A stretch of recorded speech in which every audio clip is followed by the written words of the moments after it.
ඔය ස්වභාවයේ හදවතින්ම වැඩ කරන ස්වභාවයේ ඉස්සර ඉඳලම තිබුණා. ඔය ගානනාසේ මේ කියන ඉතේ හරියටම හරියට කියන්නේ හදවතින් එකෙන්ම කතා කරනවා. ඔක දෙන්න. ඉතින් කතා කරන්නේ ඉතින් ඉස්සර කතා කරනවා ඉන්නේ. ඔක දෙන්න. එතකොට මේ ඊළඟට එනවා අර ඇක්ටින් බලලා හොරෙද්ද ගන්න කපටියෙද්ද ගන්න මෙහෙමද ඒකට අහු නොවි අර පළවෙනි එකට එකෙන්ම අපි කරනවා නම් අපි තුල බුදුන් වැඩ ඉන්නවා ස්වාමීනි. ඒ බුදුන් තමයි අපිට කමටහන් දෙන්නේ. ඒ තුලින් අපි දෙන්න කරනකොට අපි තුලින්ම එනවා කමටහන් ටික. මට එහෙම ඇවිත් තමයි මම තුලින් මම බුදුන් දැකලා මේ දහම අවබෝධ කරා.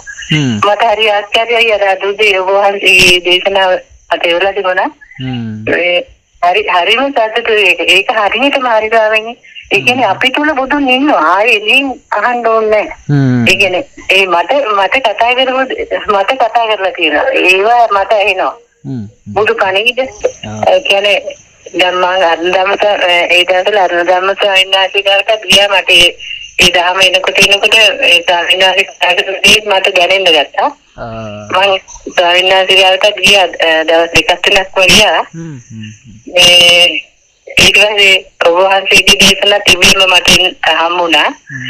ඉතින් ස්වාමීනි මේ ධර්මතාවයේ විසින් ධර්මතාවයට පමුණවනවා. මේ අපි තුලින්ම මේ දහම ඇහෙන්න ගන්නවා. ඒ මුලින්ම කතා කරන හදවතින්ම වණීද එනවා. එහෙම ඇවිල්ලා තමයි මම දහම අවබෝධ කරගන්නේ. ඔව් ඒ නිසා අපි කියන්නේ මේ සම්මාදිට්ඨියටපත් වීමයි වැදගත්. එතනින් පස්සේ තමා තුළින් තමාට දහම ඇහෙනවයි කියන්නේ. එහෙමයි ඒක හරි පුදුම ආශ්චර්යයක් ඒක.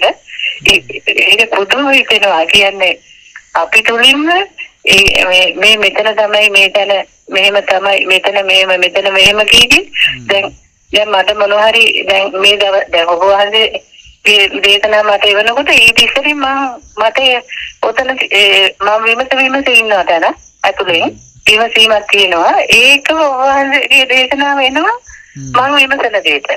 ඔව් ඒක මේ ස්වභාව විශ්ලේෂණ කරන දෙයක් ස්වභාව ධර්මයෙන් ඉබේම ඒ දේ වෙනවා. ඒ කියන්නේ මට ගැටලුවක් මොකක් හරි දැන් ගැටලු නෑ. ඒ වුණාට හැමතිස්සෙම මොනවා හරි දෙයක් ගැන මේ අර බුදුහාමුදුරු කියපු දෙයක් ගැන විමසනවා. ඇත්තටම විමසනවා. ඒතරම. අපි කියන්නේ ඒ අඩුත් එක්ක ජීවත් වෙන්න කියලා අඩු පුරවන්න යන්න එපා. අඩුත් එක්ක ඉන්න. එතකොට තමන් නිවැරදි තැන ඉන්නකොට තමුන්ගේ ඇතුලේ අඩුවක් හැදෙනකොටම ඒකේ අනිත් පැත්ත ඒ පැත්තෙන් හැදෙනවා. ඒක පිර වෙනවා. ඔව් අන්නහරි. ඒ කියන්නේ හිස්තන පිර වෙනවා. ඒක පුදුම ආශ්චර්යයි මේ ඔබවහන්සේ එවන හොඳ දේවල් වලදී මම ඊට ඉස්සරින් අඩුවක ඉඳලා තියෙනවා. ඔබවහන්සේ දේශනාව හම්බ වෙනකොට තමයි අඩුවක හිටපුවාක තේරෙන්නේ. දේශනාව හම්බ වෙනකොට තමයි අඩුවක ඉඳලා තියෙන වගේ තේරෙන්නේ. නැත්නම් ඒක අඩුවක් කියලා දැනෙන්නේ නැහැ. ඉතින් ඒත් එක්ක ඉන්නවා එච්චරයි.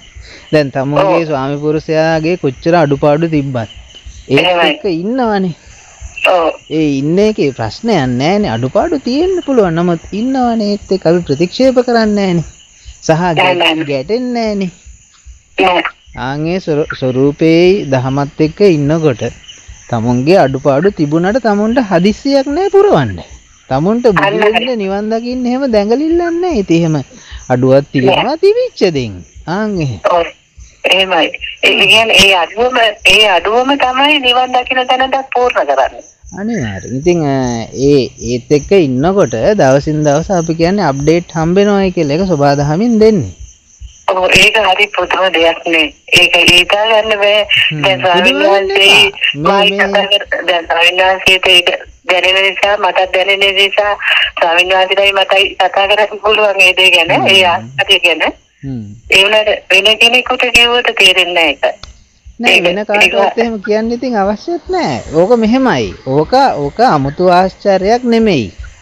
ඉර පායන්නේ අද දවසට තියෙන අඩුපාඩු ටික පුරවලා දාන්න.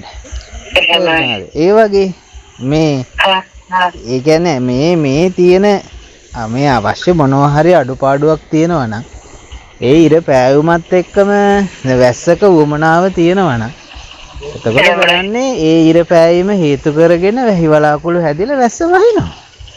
එහෙමයි. ඒ දැන් ඔය කතා කරන්නේ අපි දෘෂ්ටියකින් අල්ලගත්තොත් ඔබ වහන්සේ කියලා පුද්ගල දෘෂ්ටියෙන් අල්ලනවා. ඒත් ඔය කතා කරන්නේ මේ ස්වභාව ධර්මයේදී. ඔව් ඉතින්. ඒක ඉතින් එක එක්කනාගේ ඉන්න දෘෂ්ටි වලට අනුව පේනවා. ඉතින් ඒක ගැටලුවක් නෑ.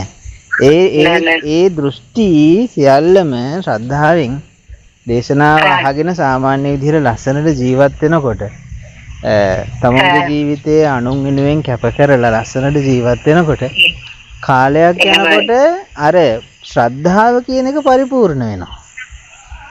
ශ්‍රද්ධාව පිරුණට පස්සේ ඒක තමයි සුදුසුකම එයාට සම්මාදිට්ඨිය තහවුරු කරන්න.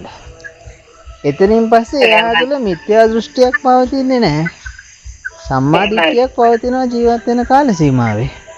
හැබැයි ඒ සම්මාදිට්ඨිය පැවතුනාට එයාගේ කතාව ඉවර වෙනකොට ඒ සම්මාදිට්ඨිය කියන එකත් නැති වෙනවා. ඒ කියන්නේ සම්මාදිට්ඨි මිච්ඡාදිට්ඨි කියන දෙකෙන්ම නිදහස් වෙනවා එයා. සම්මාදිට්ඨිය පවතින්නේ ශ්‍රද්ධාව මූලික කරගෙන එයාගේ ජීවිතයේ තව තියෙන අඩුපාඩු මොනවා හරි තියෙනවා නම් ලස්සනට බැලන්ස් වෙනවා. හරි. ඒ ස්වභාවය අත්විඳින යනවා. කොහොමද සතුටින් ජීවත් වෙන්න අපිට ඕනෙත් මේ දහම ඇහිලා සන්තෝෂෙන් ජීවත් වෙන මිනිස්සු. ඇත්තටම ස්වාමීනි බුදුන් වහන්සේ දේශනා කරලා තියෙන්නේ සන්තෝෂෙන් ජීවත් වෙන ධර්ම. ඔව් ඉතින් නැතුව මෙරි මේ මොකද්ද කියන්නේ මරණයෙන් පස්සේ මට මොනවා වෙයිද කියලා මේ ලෝකෙ විඳව ඉන්න එහෙම කතාවක් නෙමෙයි.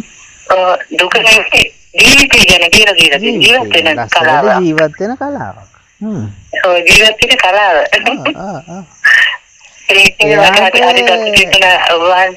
ඉතින් මට ඔබ කියාගන්න බැරුව ඉතින් මම හොඟක් අය කියන අපි ඔයගොල්ලෝ හැදලා බලන්නකෝ යාලගේ හදවත ඇතුලෙන් කතා කරනවා. අපි කාටවත් ඔය කියන්න එපා. ඉතින් ඒක එයාලට තේරෙන කාලෙක තේරෙවි.